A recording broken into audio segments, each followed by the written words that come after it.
Why you want to be with someone shouldn't just be because they don't hurt me like other women did.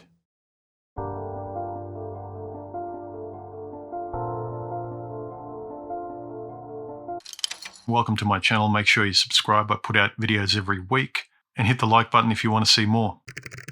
A lot of men have this standard, which I think is a problem, and I certainly had this before. You're with someone, that's good enough. So you say, well, she's attractive, we get along, we're not at each other's throats, we're civil to each other, I'm grateful that I have someone, I'm not alone, and she doesn't do this thing that my ex did, or that I see my friend has to tolerate with his wife or girlfriend. So we actually stay with people and pick them because of the absence of negative traits. So, and I've stayed with incompatible people for far too long after that initial buzz of the honeymoon period ends, where you think on paper, well, you know, it's hard enough to get a relationship. Most women are the same, and I've experienced really incompatible and terrible, wretched women. This one is neutral. There's nothing to complain about, so I'll stay with her.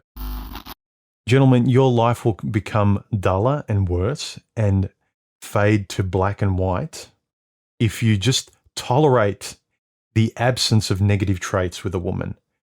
And I see this with guys going down their own path. You know, they get rid of what's bad, which is great. That's a great first step.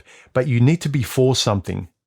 And I was reflecting on in the past that I would stay with a woman because of the absence of negative traits. She was mildly attractive. I got along with her, and we were just kind of wasting time together because there was nothing wrong with her. But what is right with her? What do you appreciate about the person you're with? Why is she special above and beyond others that you would commit to her? Or more importantly, why you desire being with her? Are you with someone where you need a lot of time on your own because you're incompatible and she's good enough? Or can you answer when someone says, what do you love about your wife, your girlfriend, your missus, the partner you're with? What are her virtues? What are her values? What are the compatible things between you? Your personality traits, what you want in life. Can you actually answer what you're for? Why you're with her? What are her positive attributes? So I wanted to ask this of many of you guys, your standards for women or relationships, if you still want them. I know the environment out there with women and relationships is pretty bad out there.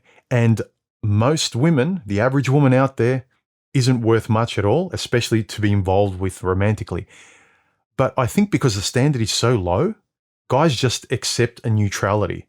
She's not the dragon that my ex was. You know, she didn't try to run me over with the car. She didn't try to take my money from me. She didn't try to do this. At least she's not that bad. The absence of negative traits is a very, very poor standards where you don't think very much of yourself and you don't care about wanting much at all for yourself. I would suggest start asking what you do want. And if she can't exhibit any positive traits, stay on your own, gentlemen. I agree with you. If you don't come across any women where you can identify actual positive, objective positive traits, and even subjective ones actually, the more important ones, why you would specifically want to be with her, why you want to commit to her, why you would give up your time, and then it would become you're not even giving up your time. You are compatible to the degree that you fit together. What positive attributes does she have? Can you answer that? Why do you love her? Why is she special above everyone else? Or is she just another woman that's good enough that has the absence of negative traits? Because that's what I see a lot of guys committing to and trying to love and going to bed with. Trying to get excited by a neutrality that doesn't have any teeth. Do you know what I mean? That is such a poor way to live. To feel, I just want to be safe, that she doesn't inflict pain on me. And that is happiness. Gentlemen, you know that when you're on your own, you can find things to be positive for. If you can't find positive aspects of the person you're with, stay on your own. I'm on that same page. But are you with And do you tolerate simply the absence of negative traits with women and you think that's a victory? Seriously? Or can you actually answer the question, why do I love her? Why am I with her? Why do I feel good? Why do I feel bad? Answer those questions. Be for something. Don't think that happiness and fulfillment is simply the neutral absence of negative characteristics. I know it's painful out there, but do not accept a neutrality, because just being on your own, at the very least, is a neutrality, but it's a comfortable, content life where you have a lot of positive things happening to you and you can point them out. I'm sure you can point out why you love your life and what you get to do and what the positive aspects of it are. If you can't talk that way about the person you're with or the person you want in terms of standards, gentlemen, you're just going to recycle pain again and again with different people.